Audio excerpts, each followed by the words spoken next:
Ladies and gentlemen, good day and welcome to the Rategain Travel Technologies Limited Q1 FY23 earnings conference call. This conference call may contain forward-looking statements about the company which are based on the beliefs, opinions and expectations of the company as on date of this call.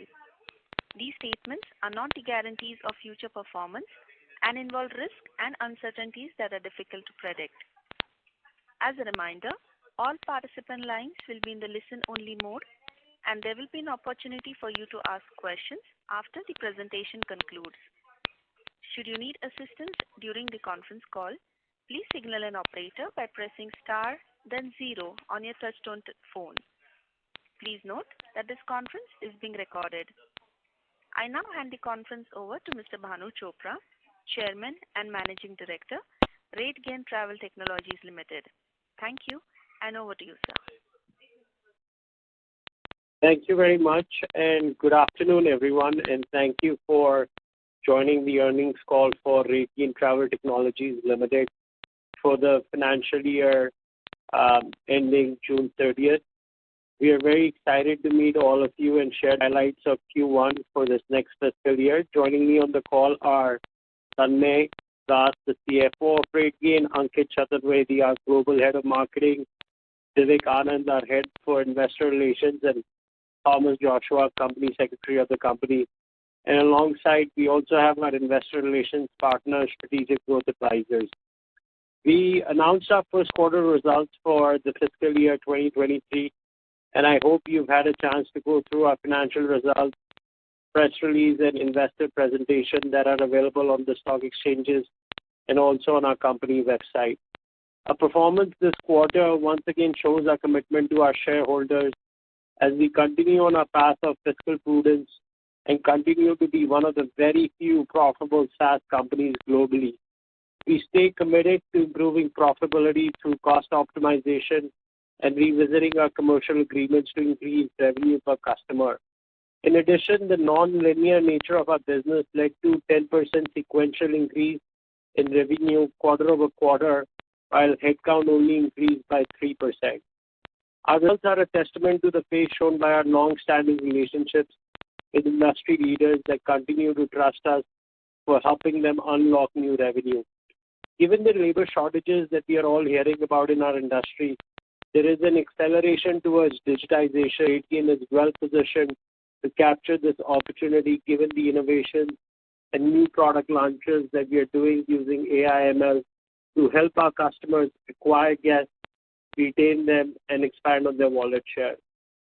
Talking about the macro level, we continue to see improvement in travel demand across the world, with more countries now reporting numbers at pre-COVID levels or higher as per Skift's Travel Health Index. We continue to see little or no impact on the overall travel industry as well as our business due to the ongoing increase in inflation, talk about rising interest rates, or the ongoing Ukraine conflict. On a year-on-year basis, we continue to see very healthy improvements across all our critical business metrics, with continued margin expansion taking into account the wage increments that we had this quarter, the increased travel given we are a B2B business, and increased marketing spend. Compared sequentially, we see robust growth, and our annual recurring revenue is now 20% higher than pre-COVID levels and is 10% higher level compared to the last quarter. I want to commend the team on their continued endeavor to deliver consistently strong results, even as most companies are facing strong headwinds. While the world battled the pandemic for the last 2 years, traditionally the first quarter of our financial year is a busy time for our customers across the world, and in 2022, with the resumption of international travel and ease of restrictions across the US and Europe, we're witnessing the same as people travel in huge numbers for the first time in 3 years. The MarTech business now has a recurring revenue of 99%, contributing 41% of our overall revenue, emerging as our biggest vertical as we predicted last year in previous earnings calls. Our growth has been driven by an increase in existing volumes and our meta search product. In the wake of rising costs and need to optimize marketing spend, the business unit continues to see considerable demand for its meta search and digital marketing offerings as more hotels try to optimize costs, improve ROI, and generate direct revenue through meta search platforms to reduce cost of customer acquisition. We also added iconic luxury properties in Orlando and New York, and our bundling of DaaS products with our MarTech business is resonating very well is a great differentiator in our MarTech business. Our way forward for this business unit, as detailed earlier, is to capture the complete digital marketing function and drive results by providing hotels the additional capability of connecting to meta search platforms, social media platforms, and getting real-time insights through our DaaS products to be able to deliver better returns. Our distribution business segment, with recurring revenue of 99.5% and contributed 34% of our overall revenue in the first quarter. Given the return of travel, our transactional volume is up by close to 40%, powered by an increased number of pairings as well as existing pairings going back to pre-COVID levels. The big deals that we announced in Q3 of last fiscal year are now fully monetized. The DaaS business unit grew on the back of strong volumes of our OTA and airline products driven by existing Tier 1 accounts and new accounts. Also, we entered adjacent verticals within travel, such as destination management companies and vacation rental companies, and I signed up for a set of customers. One of our new products that I've talked about earlier in our DaaS business line, RevAI, saw continued traction by addition of net new accounts and expansion of some key accounts. This business of RevAI now growing over 100% year on year. We found the right product market fit within the car rental industry and holiday parks industry. And with the key CRS integrations in place within this quarter, we believe we have built a moat in this business. Our strategy is to continue to penetrate these two verticals for RevAI and then look at other sub-verticals within travel industry. The recurring revenue for DaaS business is around 98.2% and contributed to 25% of the revenue in the first quarter. Just to give you some key highlights on M&A, we have a very, very robust pipeline and we are looking to consummate only if the value is right. These opportunities spread across our different business lines and will strengthen each of them. On RG Labs, our R&D division, we continue to invest in scaling our existing offerings. RevAI already talked about, Demand AI and Content AI. On the back of the success of these new products, we are investing in launching new products and we are test piloting them in this quarter, and I'll be able to share more details in the next quarter. In terms of awards and recognition, on the people front, we were recognized this quarter as one of the best companies for career growth in the U.S. Comparably, which is a leading provider of compensation and culture data globally. I'll now ask our CFO, Tanmay Das, to take you through the performance of Q1. Thank you, Bhanu, and a very warm welcome to everyone on this call. We continue to go from strength to strength on the back of another robust quarterly performance.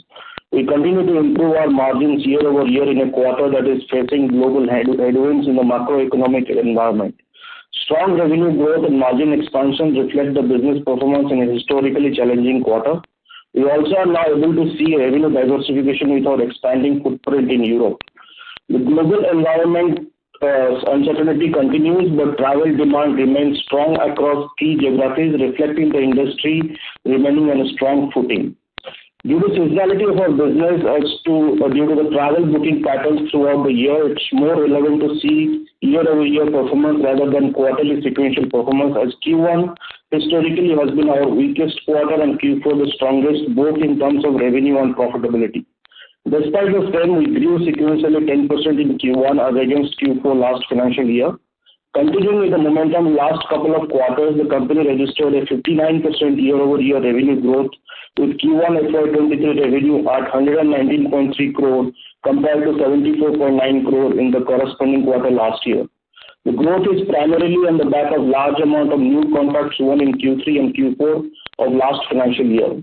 In terms of profitability, in our last earnings call, we had given a guidance of 10% adjusted EBITDA for Q1, which will continue to improve in subsequent quarters to register 12.5% adjusted EBITDA for financial year 23. Happy to report that the company reported 10.4% adjusted EBITDA as against 8.1% in Q1 FY22. It registered a strong growth of 103%, coming in at 12.3 crore in Q1 FY23 over 6.1 crore in Q1 FY22. Adjusted tax stood at 14.9 crore in Q1 FY23 compared to 4.05 crore in Q1 FY22, which was a 267% growth. The EBITDA margins of Q1 are in line with our expectations and the guidance given, and will continue to improve sequentially even after taking into consideration annual appraisals, increased marketing spends, and travel expenses. Our payroll cost, which saw an increase this quarter by 13% sequentially, excluding the ESOPs expenses, as we had a large reversal in Q4 FY22 to the tune of 2.7 crore, primarily because of annual increments which kicked in April and some key hires which were delayed in Q4, as indicated in our last earnings call. The payroll cost will see minimal increase in the rest of the quarters, whereas revenue will continue to increase quarter over quarter at a higher rate, resulting in higher margins. The company continues to have strong customer relationships that are helping in building predictable and sustainable revenue streams. Recurring revenues for the quarter stood at 99%. 77% of our revenue were in subscription nature, which improved from 75% in last quarter. Gross revenue retention was 90% and net revenue retention was at 105%. Our new contract wins remained steady to last year, same quarter at 18.9 crore. So was our LTV to CAC, which stood at 8.9 for the quarter. Our employee headcount saw a 3% increase sequentially, whereas revenue growth was 10%, resulting in a higher revenue per employee by 10%, issued at 0.77 crore per employee. Our annual recurring revenue stood at 477.2 crore, which is at 20% more than pre-COVID levels. Our pipeline increased by 10% to 308.6 crore as compared to last quarter. We continue to have strong balance sheet where our net worth saw an increase by 3% as compared to last quarter and stood at 634.8 crore. Our cash and cash equivalent balance for the quarter increased by 8.1 crore and now stands at 417.1 crore. In respect of guidance for Q2 and FY23, we expect to continue our growth north of 30% year over year and expand our margins to 12% next quarter.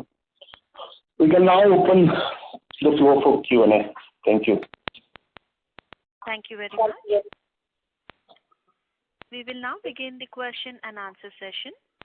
Participants present on the audio bridge who wish to ask a question may press star and 1 on their touchtone telephone. If you wish to remove yourself from the queue, you may press star and 2. Ladies and gentlemen, we will wait for a moment while the question queue assembles.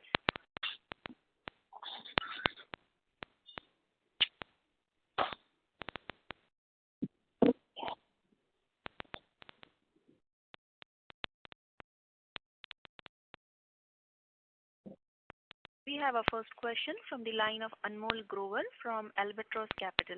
Please go ahead. Hello, good afternoon, sir. Am I audible? Yeah. Yeah, okay. So, first of all, congrats on a good September and thank you for the opportunity. I have 3 questions, sir. My first question is, can you shed some light on what is the current pricing environment that you are seeing with the new deals coming up? My second question is on the cash utilization. So now your P&L is in the green and you're generating some cash. And I can see you have also some proceeds from the IPO. So what is your cash utilization? How is it going to be going forward? And my third question is, what would be the 3-year margin guidance if you can give any going forward? Thank you. Sorry, I missed your first question. It is regarding the new contract wins. My first question was on the pricing environment. On what is the current pricing environment that you are seeing as of now?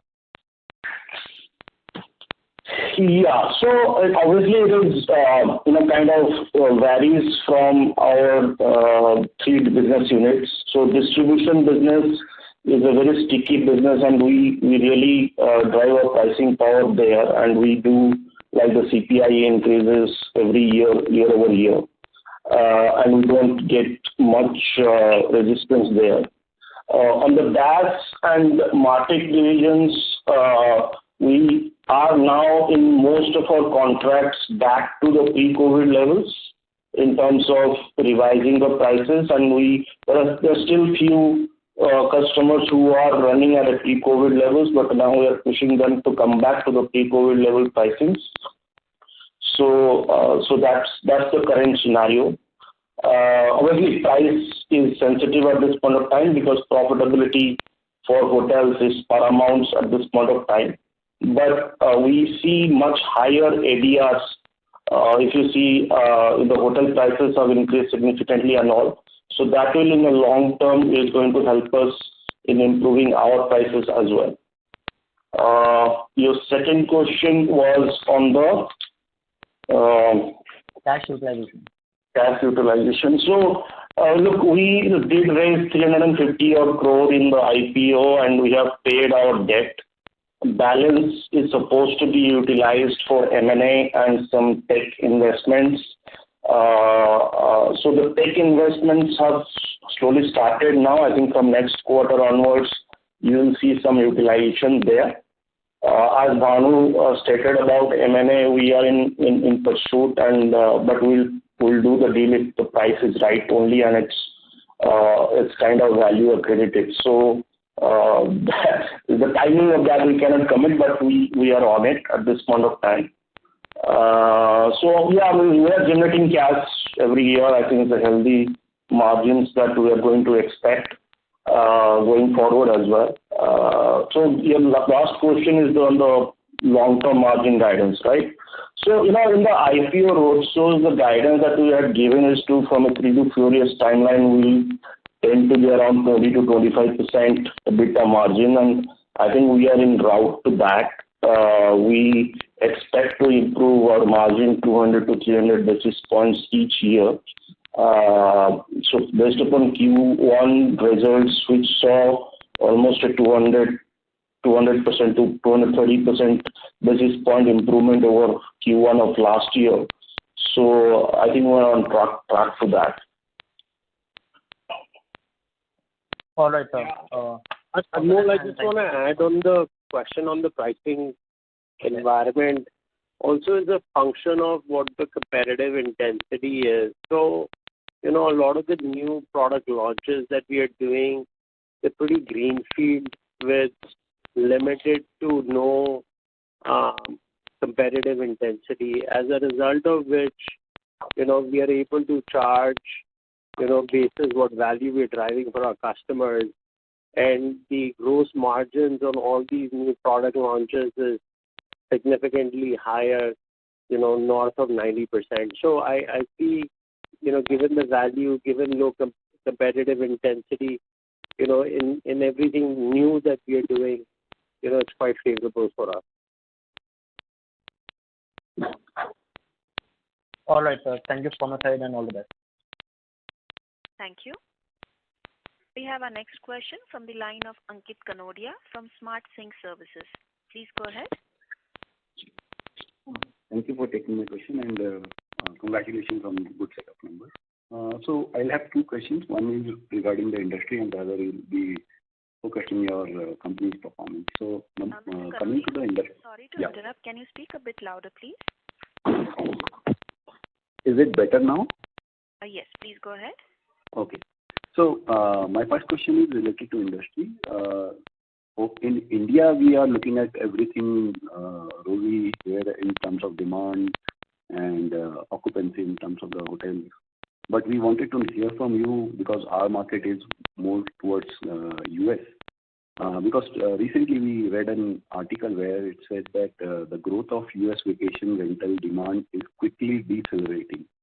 So just wanted your view on this and how it is panning out.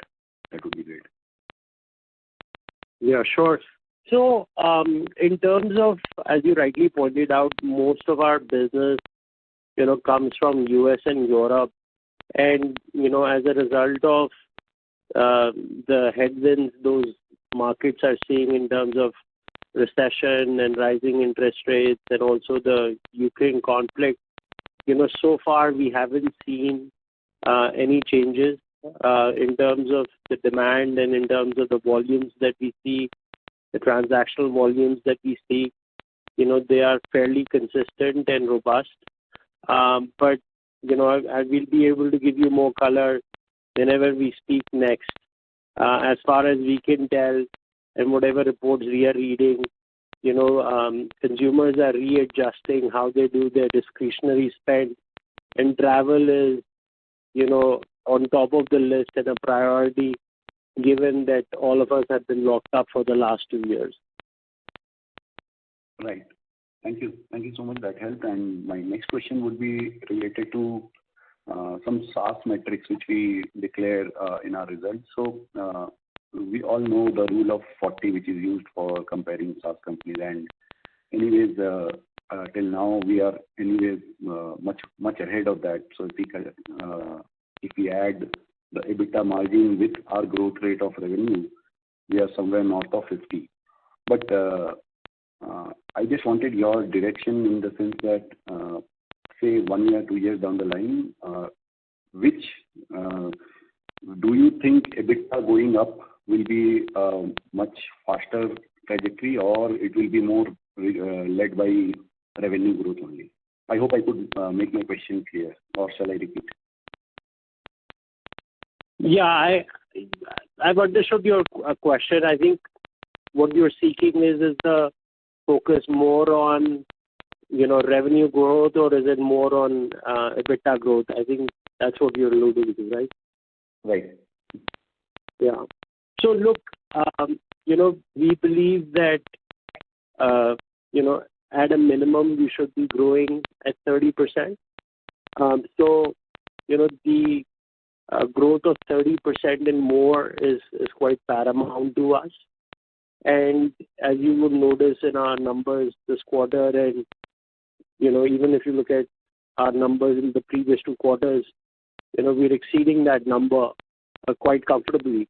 And as a result of which, the focus now became more on profitability and margin expansion. So as long as we are meeting and growing beyond that 30% threshold, we want to do it profitably, and focus will go on, on our margins.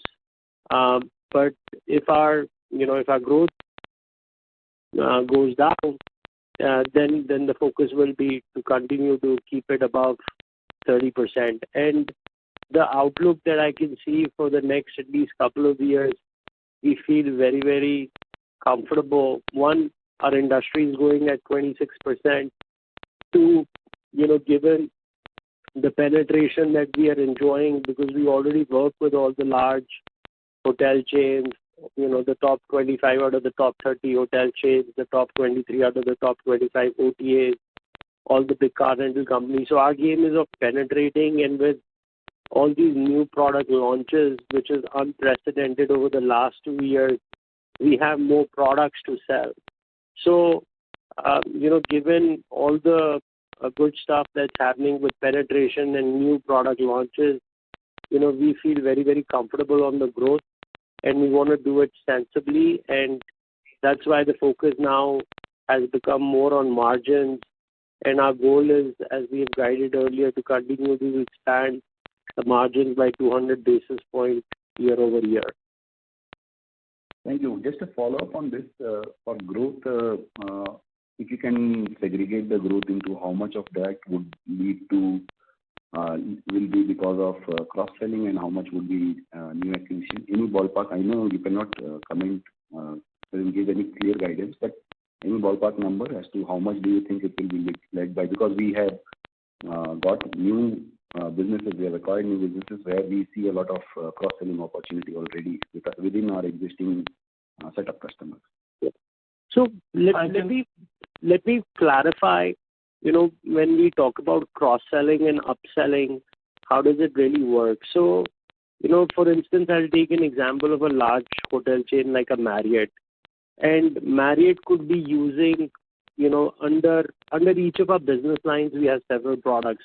They could be using, one of our products across maybe a few hundred properties, versus all the 6,000 properties that they have.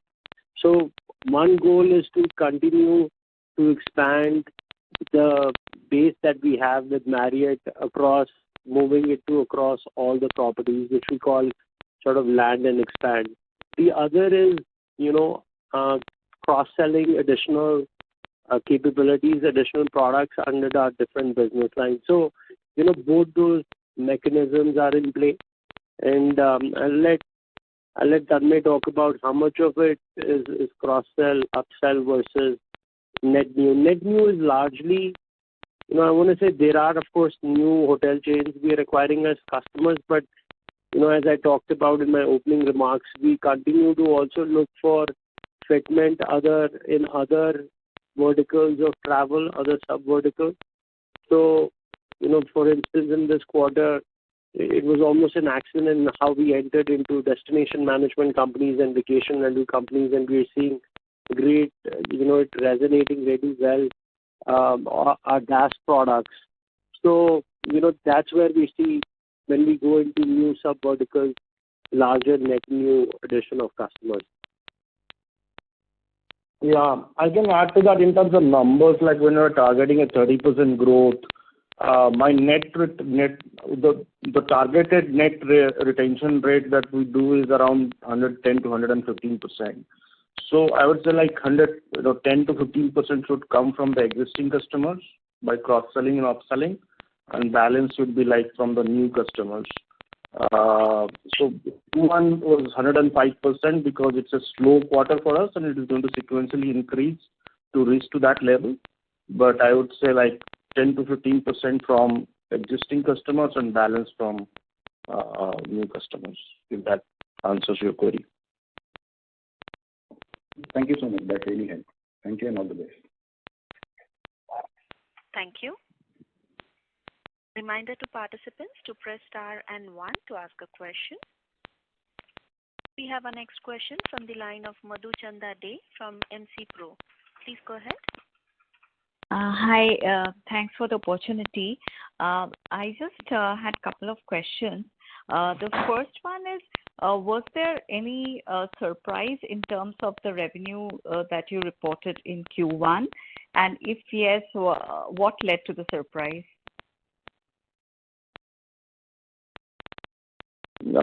I think the results are as per the expectations. So yeah, I think there are some positive surprises in terms of I did not expect the business travel to come back so strongly.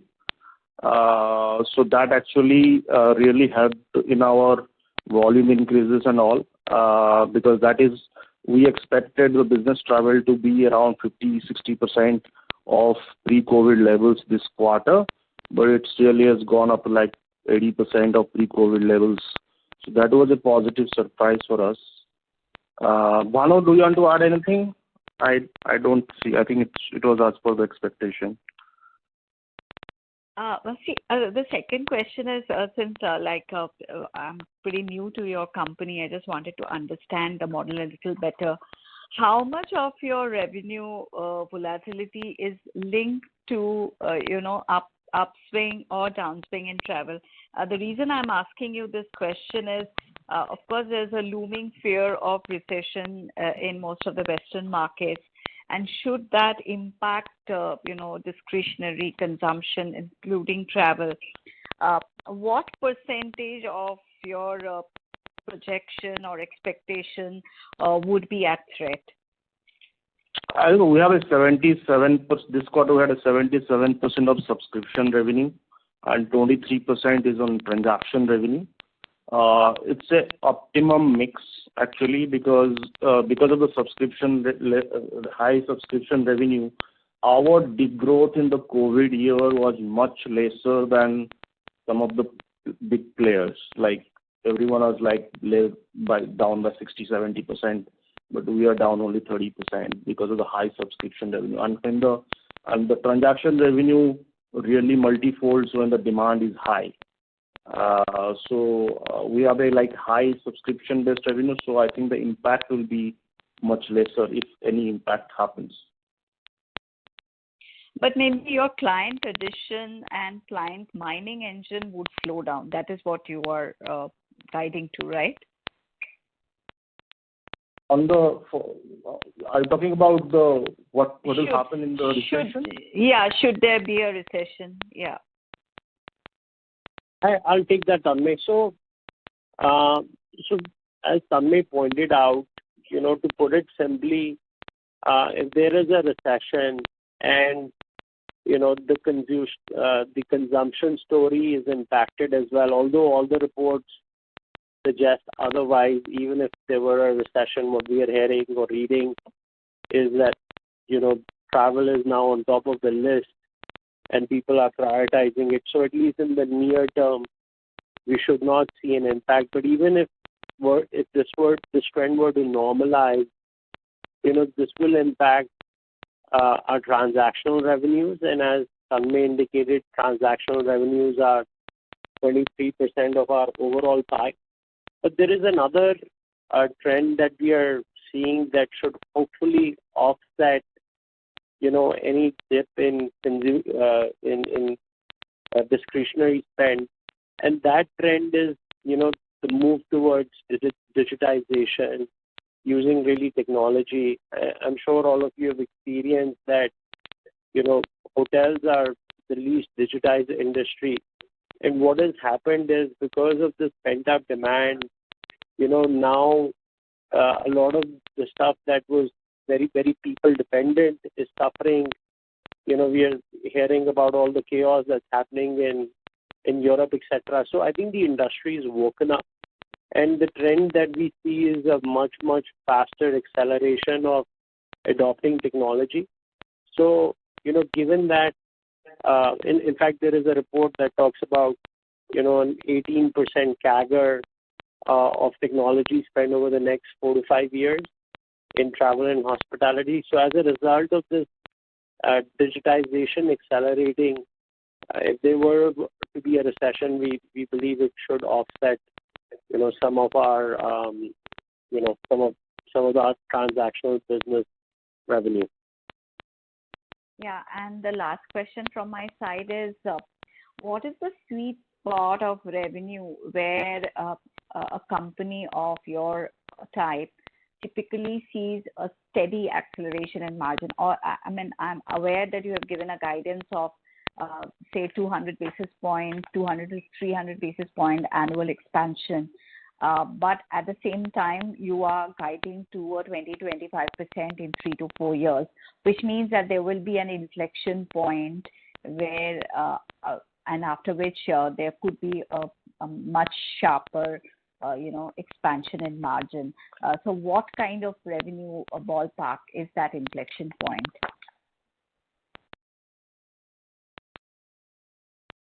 Yeah.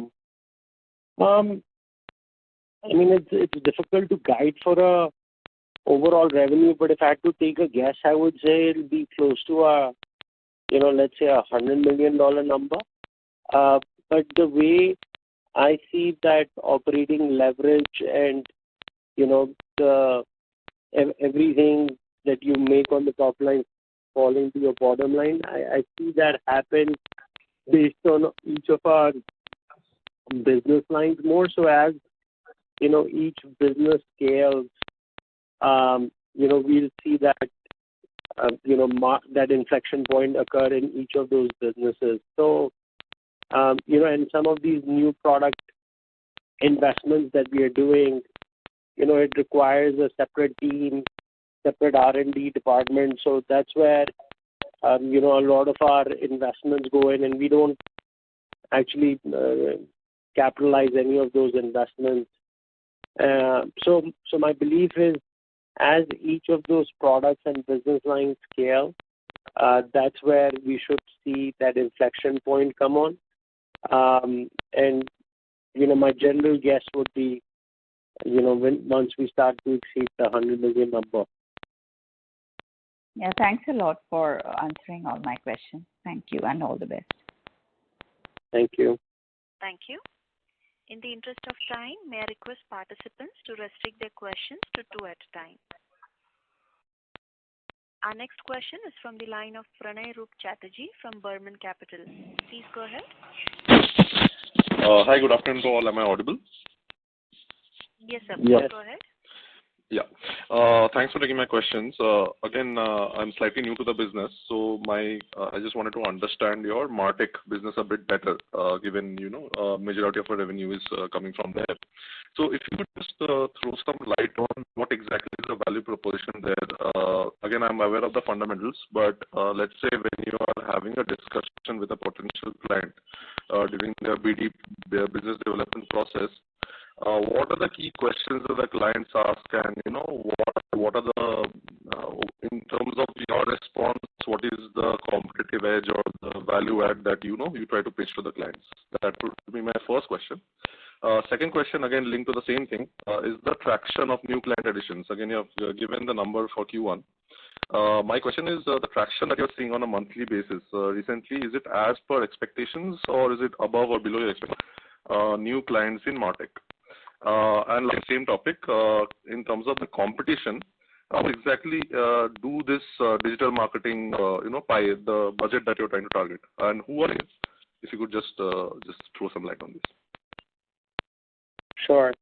So I'll take the question on, what is the value proposition and how do we differentiate, and then I'll let Tanmay talk about the next customer additions.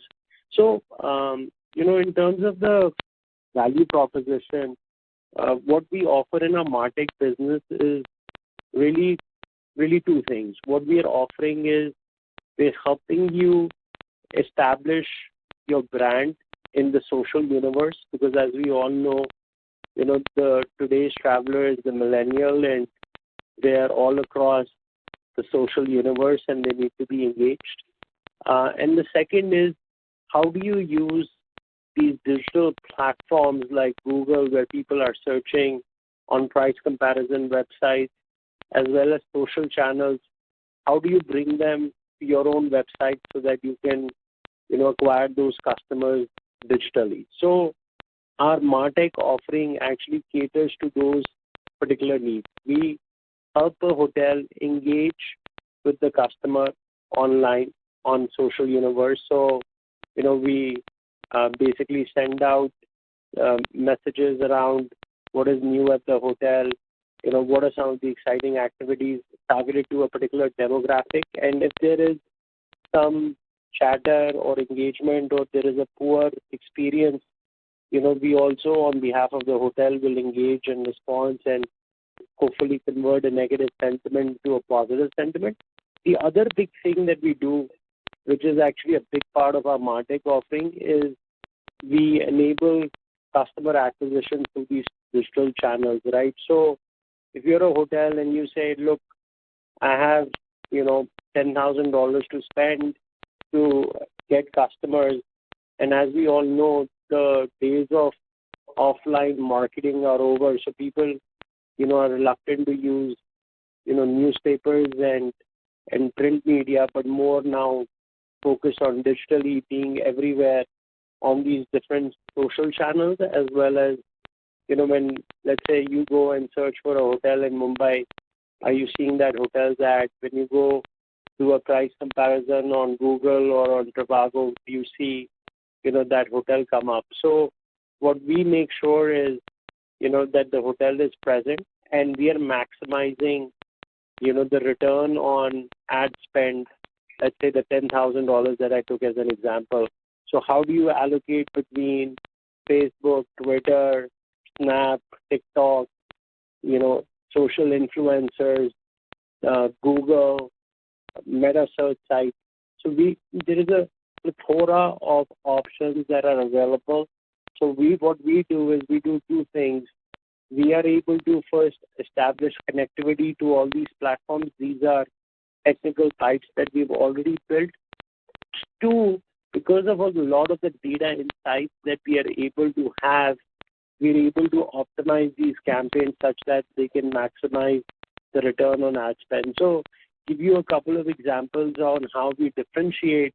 We're able to take, a lot of the intelligence from our DaaS product. So a couple of examples are, let's say now, you're planning a visit to Dubai, and this hotel is, we already know what kind of demand exists in Dubai through our demand AI product, and if the demand is really, really high, and we believe the hotel is going to be full any which ways, there's no point spending and wasting precious marketing dollars.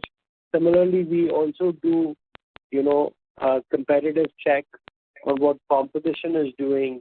So from a relative perspective, if you are cheaper and provide better value, you could be increasing your ad spend to attract that traveler. And then thirdly, we also do a parity check to make sure that you are offering your hotel on your own website, because I'm sure you guys have noticed this, that some hotels, are cheaper on different OTAs versus their own website. So through our parity checking and parity policing, we're again able to use that input in optimizing the ad spends and the campaigns to drive a higher return on ad spend, higher return for the hotel. Tanmay, can you address the question on the... Yeah, I think in terms of new contracts or customer expansion, in Q1 they were as per the expectation. In fact, market division grew the most in quarter one. To answer whether the growth is as per the expectation or not, look, we have got like 1,200 properties using both Meta and social at this point of time. The TAM is so big. Like if I talk about combined TAM of Meta and social is around $4 billion, we can sell it to at least 200,000 hotels. So we always feel that more can be done. But whatever we expected, I think we as a market division in terms of revenue and profitability, we got that in Q1, and the traction looks good as well. Great. And anything on the competition piece, like who exactly are you replacing? I request you to come back in the queue. Sure, thanks. Thank you. Yeah, I'll just quickly answer the question on the competitive intensity there. So, we don't have really one large competitor in that field, because there are point solutions that maybe handle just Google, some handle just social, some handle just meta search. So one comprehensive provider that does all doesn't really exist. But if I had to take some names, they are obviously the bigger ad agencies like WPP and Publicis that do social. There are companies like Cody and Sabre and Amadeus that will handle your Meta and Google. But there isn't anyone that is comprehensively connecting to all potential options, like I mentioned, across the social universe and digital offerings, and also are able to use the intelligence that we have using DaaS products. So a comprehensive, product suite doesn't really exist out there, and that's why we are winning. Thank you. We'll move on to the next question from Mr. Ashish from Goldman Sachs Asset Management. Please go ahead, sir. Yeah, hi. Thanks for the opportunity. I hope I'm audible. Yes, Yes, please Ashish, go you are. Okay. Yeah, my first question was actually just to understand the customer additions in this quarter slightly better. I think I came across a slide in your presentation which mentioned 72 new clients added in MarTech, 64 in distribution, 65 in DaaS. And then there was another data point of overall customer base increasing by around 8 customers from 2,399 to 2,407. So if you could just help me reconcile those two data points. Yeah, so we actually did some cleanup this quarter in terms of identifying loss-making customers and profitable customers. So because we are now in the process of pushing back all customers to come back to pre-COVID levels. So, and our focus has always been our enterprise customers, and probably do away with small retail customers, or maybe not loss-making customers. So we did some kind of cleanup there, and that's how in terms of retention rate, we are still at 90%. But we did, in terms of head count of customers, there was some churn because we had to close down some of the customers' contracts because they're not profitable. Understood. And would that cleanup be something that is ongoing and will take time to maybe near completion, or do you think that would be largely behind? In terms of average price per customer, that is going to continue to increase. But this is a exercise we will continue to do if any particular customer, because everybody is now post-COVID and no relief should be given because everybody is now, the demands are high and all, right? So it's a continuous exercise that finance team does between profitable and non-profitable client. Unless it's a strategic client, if it's not making profit, then we'll take a call on that. But it will be probably a continuous process. Sure. And my last question would be, Bhanu, on the M&A side, how should we think about the intent going forward between, let's say, looking at some of the weaker competition in the market and consolidating them versus maybe looking at completely new streams of revenues, just the way you had added distribution a few years back and then MarTech after that? Yeah, so, I think I've talked about our vision, how we want to be one integrated tech stack that enables our customers to acquire guests, retain them, and have a wallet share expansion. So all our business lines currently enable one of those goals today. So the way we look at, opportunities is really, from a perspective of, can this enable us to add the capability that we're looking to add in part of our, product roadmap, and it speeds it up. Secondly, as you said, Ashish, there are, opportunities available to consolidate and become more dominant in the areas that we operate by looking at some of our competition. So we are doing that as well. And third is, we want to continue to maintain our dominance in, the key markets of US and Europe. So if it enables us to get deeper in certain key geographies, like in Europe, with our My Hotel Shop, the last acquisition, they're very, very prominent in, Germany, Austria, and Switzerland. So it brings us closer to our customers in those regions. So we will look at opportunities from that lens as well. I do feel, just the overall knock that, the tech industry has taken, and I do feel like, some good opportunities are brewing, but as you have noticed, we are extremely prudent in what we are willing to pay.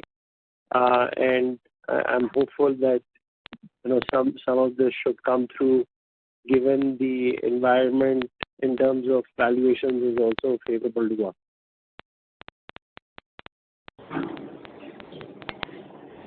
Mr. Ashish?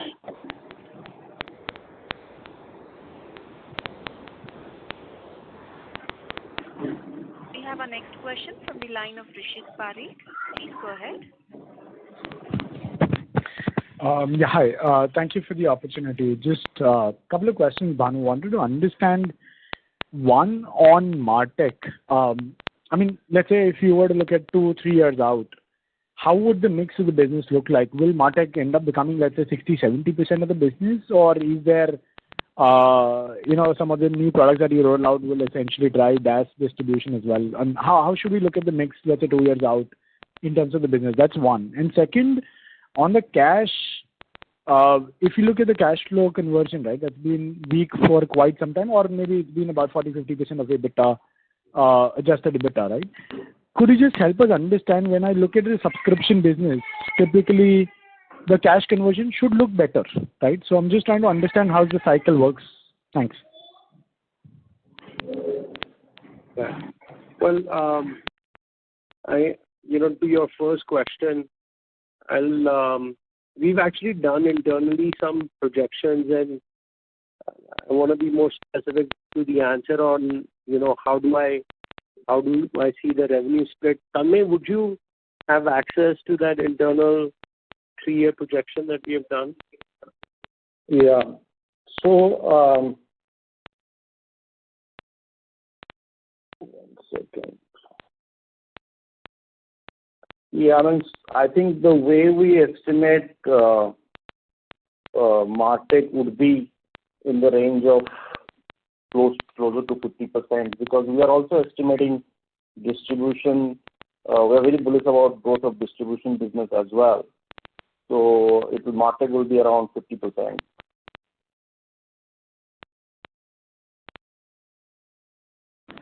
And I'm talking about organic, like if we add more capabilities in other areas and all, again that percentage will reduce for diversity. On cash conversion, look, this quarter we had our annual bonuses that needed to be paid out, and that otherwise we would have had a higher conversion for that. But in terms of collections, look, we were challenged because of COVID, because some of the large customers are still paying us with a 75 days DSO. But the DSO is slowly increasing. If you see I had a 10% sequential growth quarter over quarter, but my debtor balance has now reduced as compared to 31st March. So the DSO now this quarter has reduced to 70 days, which was 80 days prior. And we are continuing to improve on that, and I estimate in the next couple of quarters we should be below 60 days in terms of DSO. And that will improve my cash conversion pretty significantly. Okay. So just even in the subscription business, typically the cash would come after 60 days usually. That's essentially the way to think of it? Yeah, we have a enterprise clientele. So, I bill them annual in advance, but that invoice payout comes after generally 45 days, ideal 45 days. But because of COVID, it has gone up to 90 days at the COVID time, and then slowly reducing back to below 60 days in few quarters.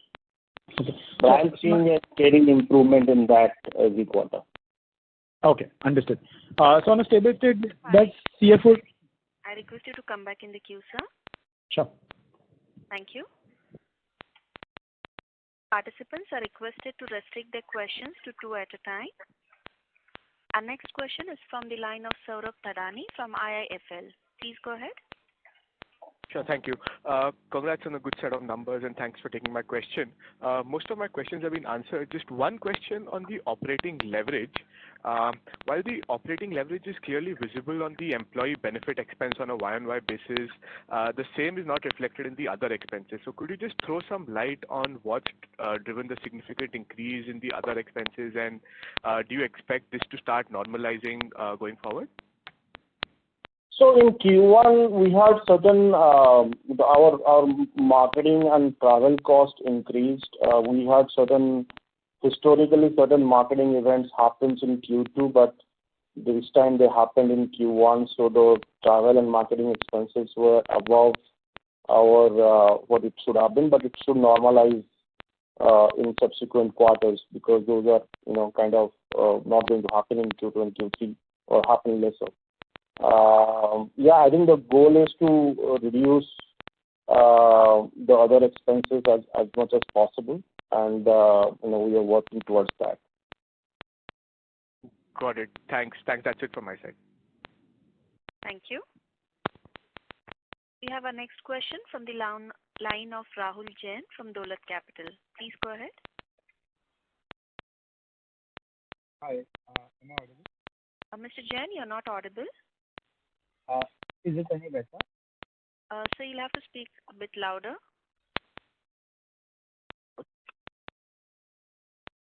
Hello, can you hear me? Yes, sir. Please go ahead. Yeah, sorry for that. So essentially, first of all, congrats on strong quarter. Actually, I want to ask a question which has been asked in different form already, but let me give it a different try. So essentially, I wanted to understand the constituent that can drive scalability to the business in the medium term. We all understand that this space has a lot of penetration opportunity. We have the right product and we have the right presence. I think what somewhere I would appreciate your thoughts is that how this business can be much larger than what it is. Because if you keep adding small and several kind of a deal, it will become a challenge to grow at some point. That's our understanding, looking at some other companies in a similar format. So do you think that is a challenge, and what are the solution to it? And secondly, from an area of category addition, which I think earlier Ashish also asked upon, we have entered in this, 2-3 sub-segment within the hotel tech category, but there are many sub-segment avenues within those. So is there any logical extension that we should work upon to expand the TAM, the genuine TAM for us, not the total tech TAM that we usually talk about? Yeah. So, I think the first part of the question, I think maybe what you're saying is how big can we get, right? And, the answer to that is, look, when we talk about our overall TAM spread across all the 3 business units, it's significantly large, and something that, I've continuously pointed in our earnings calls also is, while we work with all the top chains in terms of our penetration, we might have a foot in the door, but in terms of ability to expand and grow in terms of both the number of hotels using us at each of these chains and all the multiple products that we have penetrating that, there's a huge opportunity. Let's not forget, just to give you a sense on what has happened over the last sort of 3 years, there are a couple of things that have happened. One, we were hit by COVID. So, irrespective of whatever good work we were doing, everything was on a halt. And second, we really expanded our capability set really in the last 3 years, if you look at it, whether they were done organically or inorganically. But because prior to that, we were largely a DaaS company. So, the good work of building new capabilities and taking it to the market is really beginning now. And I do feel, as we've indicated in our TAM and TAM assessments, it's fairly large. The second question that you asked about, what are the logical areas that we can get into? So, I'll go back to the vision statement that I've been alluding to. We want to help our customers acquire guests, which is the traveler. So, something that I talked about earlier on how our MarTech offering enables that. The second thing that we want to do is we really want to help the guest as a traveler. When you arrive at a hotel, that experience is completely broken, right? I mean, there is a lot of friction in how you go about organizing your day, fixing up your transportation, finding the right restaurant to your fit. So there is a tremendous opportunity how you engage with the traveler. So there's already something in the works that we are doing to help solve for that. And then the third is, how do you expand on the traveler's wallet share? I mean, I think the current travel industry does a very, very poor job on not really capitalizing on the captive audience, the traveler that they have, in having a piece of the action on every dollar that the traveler spends. So both from an engagement perspective as well as wallet share expansion, we see, huge opportunities to do disruptive things. And, those are the items that we are, working on. And And I think lastly, one other thing that we notice in our industry is there are number of companies providing solutions for number of use cases. There is not one that does it all, right? Think about Shopify.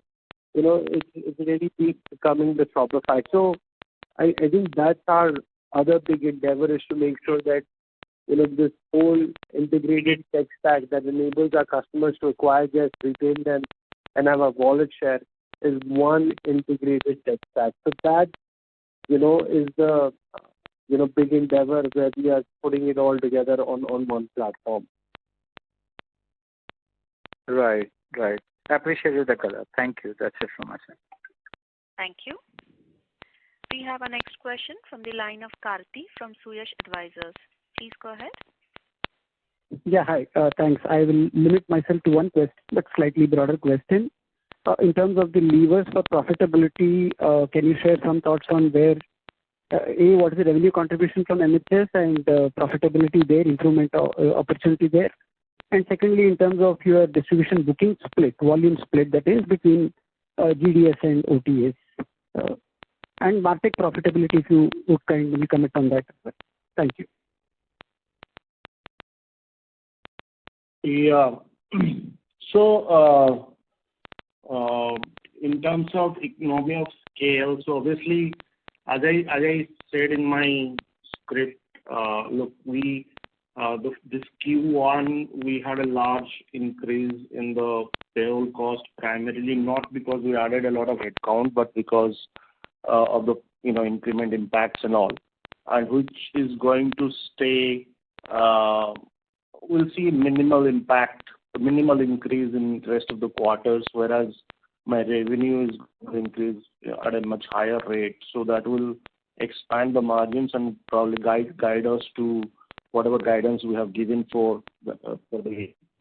So the gross margins levels are kind of steady at 75%. My DaaS and distribution business, DaaS is around 85%, distribution is around 90%, whereas MarTech is trending around 60%. So because of higher growth in MarTech, because we have invested significantly in the sales and marketing, because we are seeing the traction. So the profitability in MarTech it's still at a break-even level. But I think with growth, with volume, we can easily come to a double-digit EBITDA margin in MarTech, going forward. So yeah, I think that's probably answered your query, right? Yeah. What has been MHS's contribution and profitability improvement there? MHS is at around. So when we acquired MHS, it was breaking even. Now it's around a 12% EBITDA business. Right. And lastly, on the volume split between GDS and OTAs.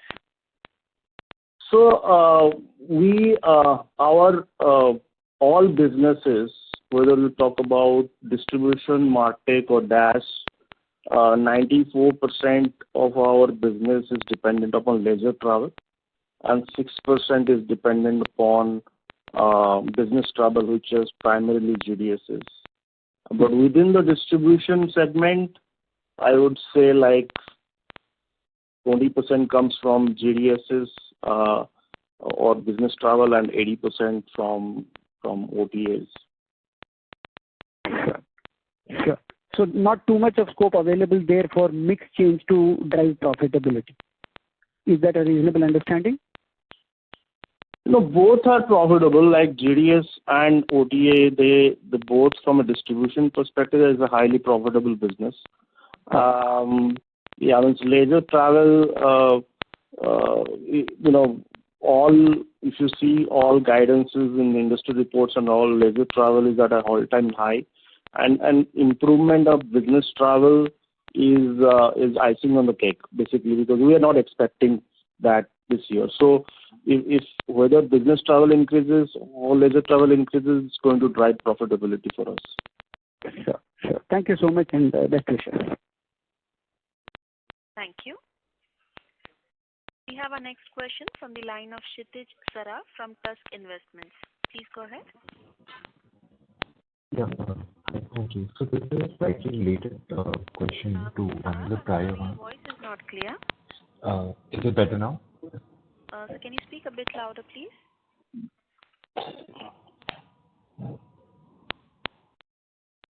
Yeah. So my question is on the retention. So we see the gross retention at 90% and the net revenue retention at 105%. Comparing that with the recurring revenues of 99% across the businesses, is it safe to assume that this difference is mainly on account of the cleanup of the large tail accounts, or is there another way to read it? It's a combination of 2-3 things. Yes, cleanup also has had some impact. Also, Q1 historically is a slow quarter in terms of volumes, so that also has an impact. Plus, also, if you see last year when we clocked 115%, in fact, some quarters were ranging 104%. We're coming from a very low base, like 2021 was a pretty low base of COVID. Historically, pre-COVID levels, we used to operate around 110%. Q1 always has been slow for us, and it gradually improves as sequentially as we move into the year. But it's kind of as what was expected. Got it. That's helpful. And just one more question on the revenue front as we go forward. In terms of the volumes of bookings, would the third quarter be the peak, or how do you see the bookings evolve as we go in this year or any year in general? The fourth quarter will be the highest because Jan, Feb, March is where most people plan for the summer travel and the leisure travel bookings, because our revenue comes when the booking happens, not when the travel happens, right?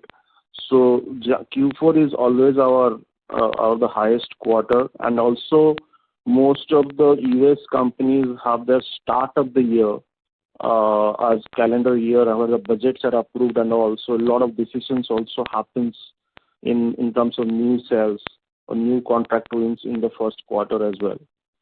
For them, first quarter, for us, it is Q4. So always Q4 is the highest one.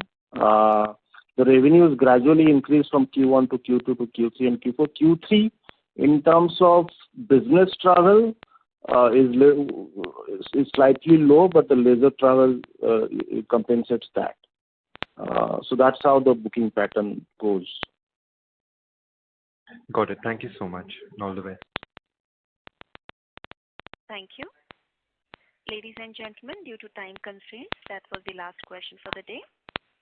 I now hand the call over to Mr. Tanmaya Das for closing comments. Over to you, sir. Well, thank you, and it has been a great quarter as expected. Q1, as I talked about, that is our soft quarter, and it gradually, sequentially, both from a revenue and profitability perspective will improve. And we are pretty confident that the guidance that was given in Q4 will be able to meet that.